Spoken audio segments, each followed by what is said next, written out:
Hey guys, my name's Crystal Kenny, and I'm in love with creating. All things artistic and imagination involved.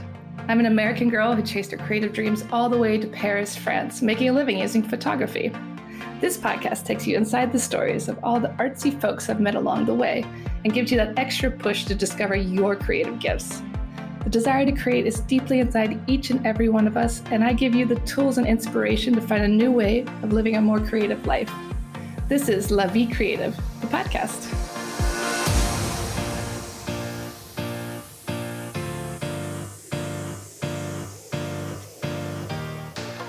Claudine Hemingway is a descendant of famed writer Ernest Hemingway.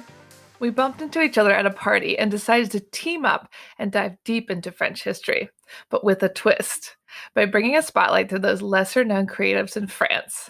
This is History with a Hemingway. Hey guys, welcome back to Paris History Avec Hemingway. I'm back with Claudine, and if you tuned in last week, we were talking about Parc Monceau, and today we're talking about the area surrounding Parc Monceau. So you're definitely going to want to follow up on this episode, and Claudine's going to teach us everything there is to know about the beautiful buildings surrounding Parc Monceau. I'll let her take it from here. Yeah, this is definitely, if you are a fan of architecture and Paris history, then, well, you're obviously in the right place. But this is exactly the walk you want to do. You want to take this episode with you and walk down. First, go last week to Parc Monceau, and then afterwards head down to the street. As we said last week, of the area around there, a lot of it in 1848 started to be cut up and sold. It was a popular destination to build a house, and there was a very smart artist named Louis Godefroy who decided to have a garden and a property built. And then he decided just about 20 years later that maybe he should actually sell this off. So that is when the Payer brothers came into play and started buying up all of that property around there, and then started selling it off, I'm sure, at a much larger profit. And it takes us to this most amazing street that I discovered many, many years ago, just a happenstance walking down the street, and all of a sudden was just blown away by each one of the buildings. It is called the Rue Fortuné. It comes out off of the main entrance of the Parc Monceau, where the rotund is. If you go from there and kind of head towards the left with the rotund to your back, is where you're going to find this wonderful little street that's kind of a little secret in Paris. Many amazing people lived here. And we'll start out at number 2, which is where Edmond Rostand lived. He was the author of the beloved story of Cyrano de Bergerac. He lived there from 1891 to 1897. He died in 1918 of the Spanish flu, but his story definitely lives on for many, many generations. It was also the home of composer Auguste Chapuis, who was an organist at the Notre Dame des Champs and also at Saint Roch Church. He died there on December 6, 1933. It is always kind of weird when they have the thing saying, this person actually died there. And you're like, You want to be reminded of that every time you go home, like who died there. Yeah, I mean, the building that I live in had some pretty amazing things in history, which I don't really share because I don't really want it to be figured out. But it is, at least it wasn't, people died there. But because of how old Paris is, somebody definitely died at every building. For sure. I mean, we have to just take that into account. But that's very Anglo-Saxon to believe in ghosts. So the French don't believe in ghosts. Yeah, you do, big time. I do. I definitely do. Terrified. I'm an Anglo-Saxon. Yeah. I mean, I only want to believe if they're the nice ones, the friendly ones. Casper the friendly ghost. Exactly. No problem. Or maybe it could be like the ghost of one of these famous, like one of the courtesans. I'd be on that board. That'd be cool. She'd be invited. Yeah. So it was next, right across the street down a little bit, at number 8 is a white structure, which is really cool. It was built in 1882 by architect Alfred Boland. It's in the Troubadour Gothic style and was built for Amélie Streich. And also notice all of the sculptures and the little niches that are on the side of the building. At number 9, in 1891, was built for Benjamin Morel by architect Paul Audrien Gouny. There's also some really amazing ceramic sculptures on the side of the building that were done by Jules Paul Lobenitz, who also did painted some other stuff on the street. It has a really cool terracotta frieze on the outside, and then it also has a loggia at the top. So it's on like, I think like the second or third floor. And it has a beautiful little kind of balcony where I'm sure you could sit and have fantastic coffee in the morning and apéro in the afternoon. Right across the street at number 13 is an architect who did a lot of work on this street, Paul Casimir Foucault. He built this in 1879 for the artist Paul Besson, who was a landscape architect, or I'm sorry, painter. And he did a lot of paintings of farm animals and farmland, and was also later where the filmmaker Marcel Pagnol, who was very popular and prolific in the 30s to 50s. He also lived there. At number 15, next door, also the same year, Foucault built this for this with this amazing brick facade that's really cool. And he designed hundreds of these in matching ones in the Belleville area around Butte-Chaumont. So if you go up there for a walk, and you should go to the Butte-Chaumont because it's really beautiful. But if you go and you see all of these structures, and there's all these little cute little lanes you go down, and you can walk behind the houses, and it really is kind of like a little village there in Paris. And next door at number 17, in 1884, architect Charles Edward Whelan built this for Louis Herbert. He was a prefect of the Loire-Atlantique area from 1879 to 1882, and it's in Louis XIV and Renaissance style. It was also here on January 9th, 1973, that the Black separatist group bombed the Jewish agency that was located there because Golda Meir was coming to Paris, and they were not happy about it. So that's, luckily, I don't think it destroyed the whole building, but you don't see any reminders of that today. Also next door in number 19, built in 1891 by Jean Brisson for Arsène Picard, who was a French politician. He was a member of parliament for just 1 year, but he had lived there for a short period of time. There's also some really amazing carvings on the outside, an iron balcony by Joseph and Jules Chéret. Just down the way a bit at number 27 is a building that will be very easy to spot because it has stripes on it. It is known as the Hotel Englebert, done in 1878 by Adolphe Villiers. It was done for an actress and a courtesan named Carolina Labelle Otero. She was born in Spain. In 1889, she arrived in Paris during the Universal Exhibition and met the Moulin Rouge owner, Joseph Ollier, and was often seen with him at the Grand Veilleur. That was apparently one of his very favorite places, which is one of the oldest restaurants in Paris, in the Palais Royal that we've talked about before. And was one of the greatest meals of my life. So definitely go there. It's very expensive, but go for lunch. She also danced at the Folies Bergère, and also to around the US, Russia, and Europe. She was one of the very first stars of the silver screen and the most popular courtesan actress of the Belle Epoque. Her biggest rival was Liane de Pougy. Her nickname was the Sirène du Suicide, as well as meaning that she was the siren of suicide, because at least 6 different men, their suicides could be attributed to her. She was also ended up having quite a few different men go into duels for her love, and were also killed in their duels. So she really had quite the story. Duels, I like that. Yeah. Right next door is another courtesan, which is this one's even more amazing. This was also built by Adolphe Villiers in 1878 for Geneviève Lantin.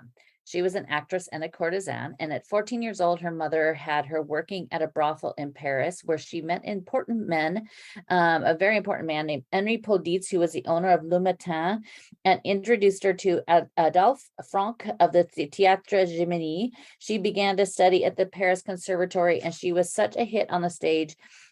She graduated and became the cover of magazines and papers, and became known for her fashion because of her large hats. So she became bigger than the stage itself.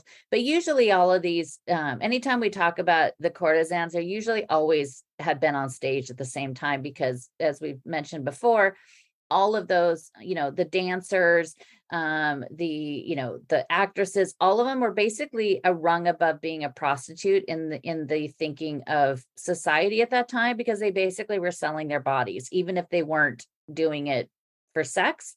By what they did, they were just they basically were looked down upon. So they also usually became courtesans at the same time. In 1906, she became the mistress of a gentleman named Alfred Edwards.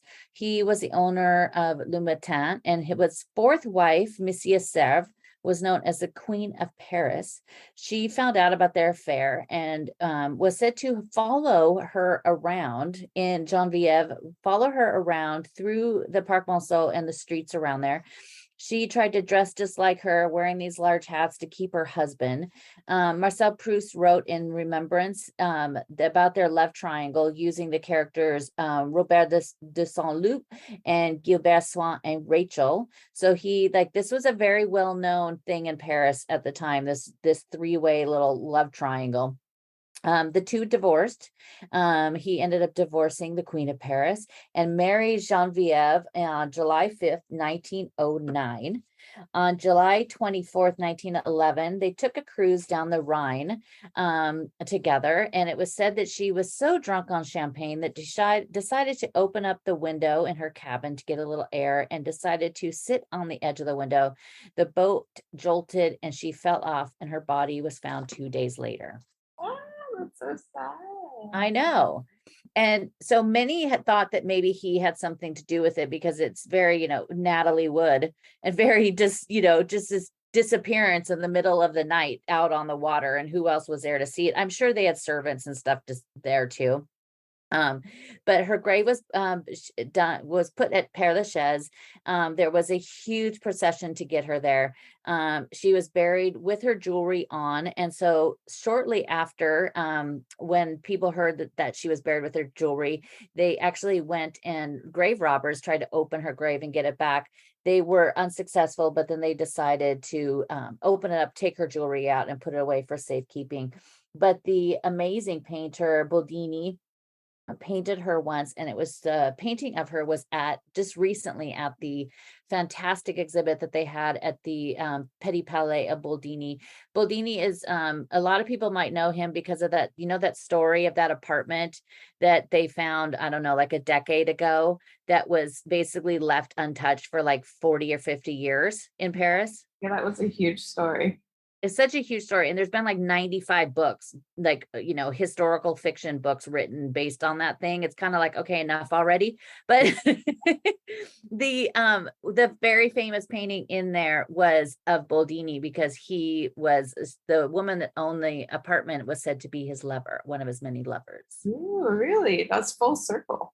Yeah. So I was like, when I went to the exhibit, I was like, oh my God, is that painting here? Like, I was just like, is it here? And so I'm like in the exhibit Googling, and it was sold at a private auction for a very substantial amount of money, but it's now like in a private collection, and we don't know where it is, but I thought that would be pretty cool if it was there. Yeah, I want to see that. Yeah, so I'll put a picture of the painting that she was in, but I just love that story, Geneviève. I was like, oh, when I'm doing things, like when I'm doing research for these things, there's times that I find somebody like that, and I then divert for like 3 hours. It's better than watching cat videos on YouTube. It is. I just divert down into this like very like deep place of trying to find anything I can about this person, and just become obsessed with it for a few hours. And then I'm like, why does this take me 2 days to do? I love it. At number 35, built in 1876, Nicolas Félix Escalier, who was an architect and also a painter, who this building is in the Gothic and Renaissance style. It was built for another very famous woman that this one we've actually talked about, Sarah Bernhardt. Oh, we love Sarah sleeping in her coffins. sleeping right here in her coffin. She worked this at this time, she was huge in Paris, and she included all the different artists that she possibly can, including Ulysses Boutin, Ernest Ange Douay, and Georges Clairon, a glassmaker Joseph Albert Ponsin, who designed a large glass roof that covered basically the whole entire top floor of her location. She also had it added in where they added actually like some stained glass, basically dedicated to her because she was the queen of the stage. In 1885, she was running out of money. She had to sell it at auction because she, basically like she'd burn through all her money, and then she'd be like, okay, I guess I had to hit the stage again and do some more acting. And then she'd get a bunch of money and she'd just keep doing it over and over. But what's really cool about this is look on the facade on the very edge of the building, kind of in the center where the left, that it kind of jets out a few inches. There is on the corner there. This is the only way I ever want to see one of these creatures, but there are 2 stone rats that were carved into the building that look like they're kind of scurrying around and playing. What? Ew. Yeah, I mean, it's just, and it's really high up on the building, but it's like kind of random. But it's just one of those weird things. And when I first saw this building and I first saw this street, I don't even think there's actually a plaque, if there is or not a plaque there for Sarah Bernhardt. But I remember being like, what in the world is that? Why are those 2 little rats? And they're not very big, like they're just like 6 or 7 inches. Yeah, that's so random. Yeah, kind of strange. Across the way at number 40 is a building by Louis Ernest Barrier.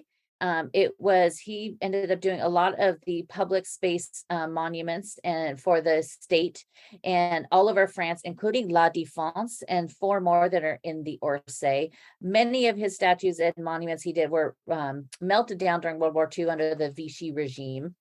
Next to that, at number 42, in 1879, architect Alfred Boulon, he created this for the glassmaker, Joseph Albert Ponsin, who did the glass ceiling across the street of Sarah Bernhardt. She was really bossy. So could you imagine living this across the street? She'd probably be like, where are you? You need to start work at 8 a.m.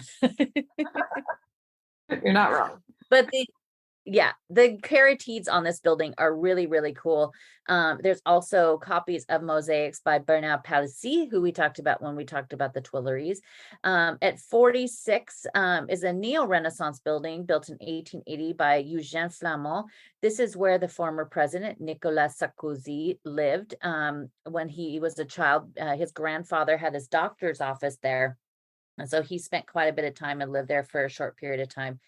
That we come to the end, we're at the intersection.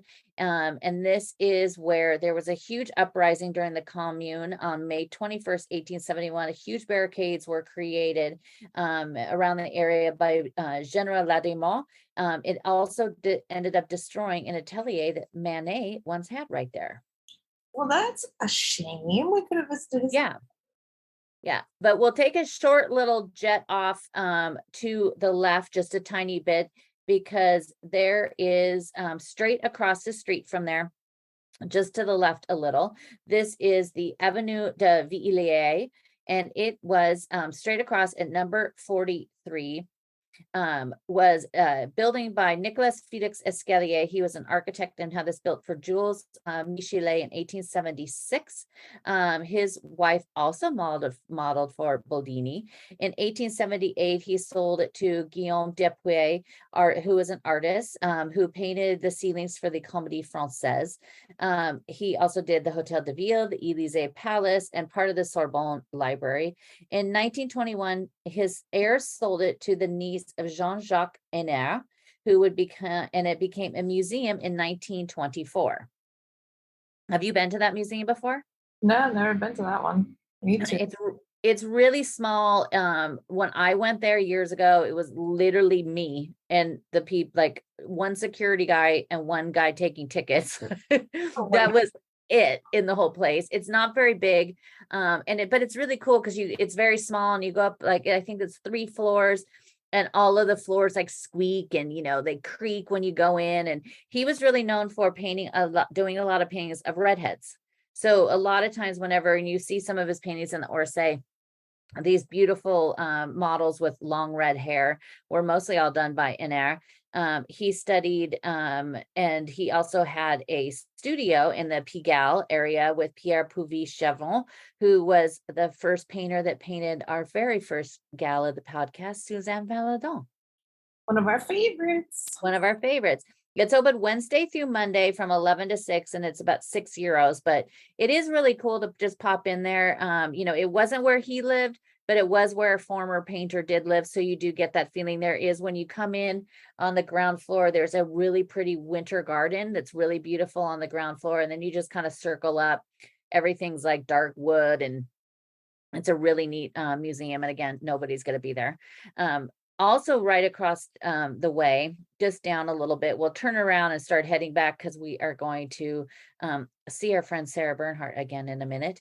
But at number 42 to 44 is a building that is in the news constantly on the French newspaper. I see it at least once a week in Le Parisien.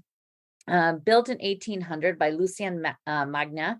He studied under Viollet-le-Duc. It is a Gothic revival building. There's two of them, and they are connected by a portico archway. Since 2017, it's been in the middle of a huge dispute. CERN, which is the huge, organization out of Switzerland that was recently talked about, because they're the ones that do, like, they're spinning something. If you read one of Dan Brown's books, it was all about, I think it was, I don't remember which one, but it was a lot about CERN, but it's a very huge scientific organization. And they were just in the news recently because they do something where that spins around, and it spins like, faster than anything in the world. And it could actually change the axis, bump the axis of the world off a little bit.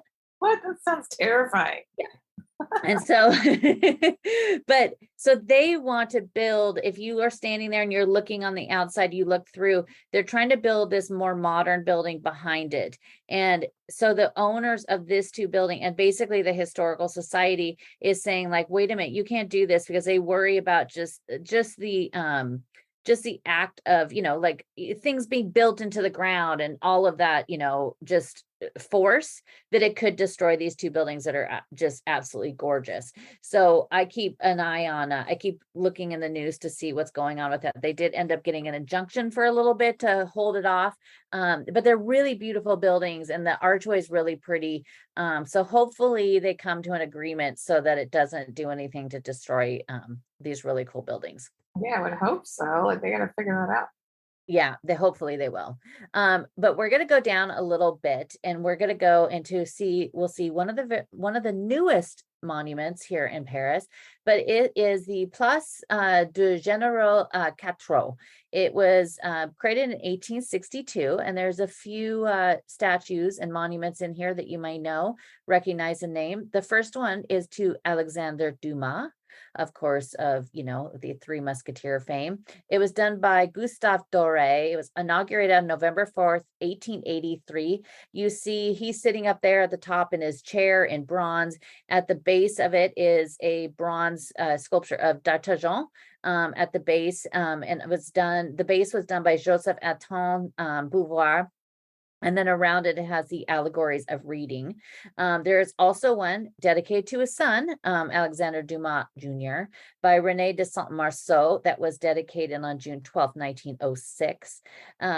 There, below him, is the allegories of pain, resignation, and youth, which is kind of strange. I guess all those things go together with being like a teenager. I'm really teen angst. Yeah.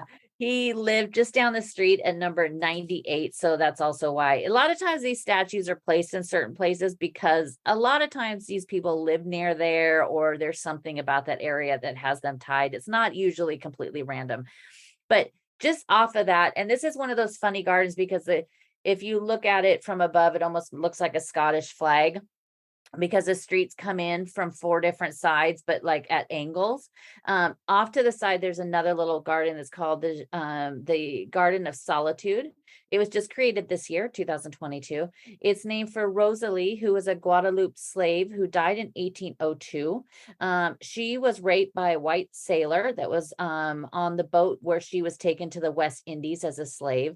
She rebelled against the restoration of slavery that Napoleon put into place. She was sentenced to death, but she was pregnant by this white sailor. She gave birth on November 28th, and the day after they killed her. That's horrible. Yeah. But she's like this very like, I mean, I hadn't heard of her before it was inaugurated back in May, on May 10th, which is also like the international, recognition of slavery. And so it was just inaugurated this year. And I remember seeing it in the news and reading about her, but she's quite a, major figure. So they had this really beautiful bronze full-size statue made of her, done by Didier Edreau. He designed the statue, and she's basically running with her hand up in the air, holding up like papers, saying, trying to just be, she's outspoken about what's going on, and she's very pregnant, and she's kind of, holding her belly. But it's a really neat statue. And just to the right of that one is one called Fair, which is dedicated to another Dumas. This one is General Thomas Alexander Dumas, who was the father of Alexander Dumas. And it's two very, very large chains and handcuffs that were originally inaugurated in the 1940s, and then it was inaugurated again in April 4th, 2000, because it was destroyed. I mean, I have to take this walk and listen to this episode because I have not noticed any of these things. Yeah, it's like really cool. And then there's a new building here. This is one of the that you definitely need to go see. But before we tell you about that building, right below the building in the little strip of the park is another monument to Sarah Bernhardt. She is there. It's in marble. She's in the role of Phaedra and it's done by Francois Léon Siquer. So she is right there. It was covered for a long time. They were restoring it, but now she's back out, looking down the street towards her rats. Towards her rats. Yeah. But the building that's right there, and I remember I saw this building when I first discovered this street, which I think was like 5 years ago. And I was like, oh my gosh, what is this building? And I need to come back. And it was closed. It's been closed for a very, very long time, but it's now open. It is called the L'Hôtel Gaillard. It was done by architect Jules Ferrier. And he lived from 1842 to 1937. It was done for a gentleman named Émile Gaillard. He had a huge collection of Renaissance and medieval art, and he was growing out of the space that he had. So he wanted to have a home built for it that would reflect his favorite style. It is neo-Renaissance in style. It's built in 1884. It's one of those buildings that you see it and you would think it's from much, much longer time ago. He died in 1902. The home was sold off. His collection went up to auction. The building was unsold until 1919 when the Banque de France bought it, and Sir set it up as a branch until 2006. Now, when you go see this building, and I'll put pictures on my website, it is like, it's one of those that has the drain spouts that are like dolphins, like the one that's like the Hotel Lambert, which is on, Ile Saint Louis. It's just amazing. It looks like something that you would find in the Loire Valley. It just never ends. But in 2014, a group wanted to create basically a building dedicated and would house kind of a museum to Alexander Dumas, but that did not go through. In 2011, the bank announced that it was going to create what was called the Cité de l'Économie. It opened in June of 2019, and it is actually like, I went there, I think shortly after it opened, just because I was dying to get inside and see these buildings. And sometimes even if it's like, maybe you're not interested in the museum itself of what it has, but it's in one of these cool buildings, just go just to see the architecture. Yeah. This one is so cool. And when I went again, nobody was there. So go up to this area and spend the whole day just by yourself because nobody's going to these museums. I think I went to both of these places on like a Saturday or Sunday as well. But inside, it's like you're going through an old chateau, like I said, in the Loire Valley. all of these rooms, there's all this carved wood, there's all these Gothic arches. It's amazing, but it's also about the economy. And I learned more about the economy than I ever thought I would. It's really, really well done. It has all of these interactive like screens and stuff. You could also see how they make money. You get to see all these different forms of French money that they've had, how it works in with the world. But the space is just amazing. So it's definitely worth just getting to go in it and check it out just for the space. But it is really, really cool. And the history of it is really neat. And you definitely should go check it out. I'm convinced. If you guys aren't convinced, then you need to listen to this episode again because you have the place to yourself and you have all these beautiful buildings and structures around you. So go check it out for sure. It's really cool. And make sure you tune in next week, guys, because we are talking about the Hotel de Ville, which is also a very beautiful old building in Paris, which once burned down and they rebuilt it, which they did a pretty good job. I think it still looks pretty good. I know, spoiler alert. Sorry, guys. For the cliffhanger there. Yeah. And definitely check out Claudine's website, ClaudineHemingway.com, for more information and to book her as your own private tour guide or travel planner. Talk to you guys soon.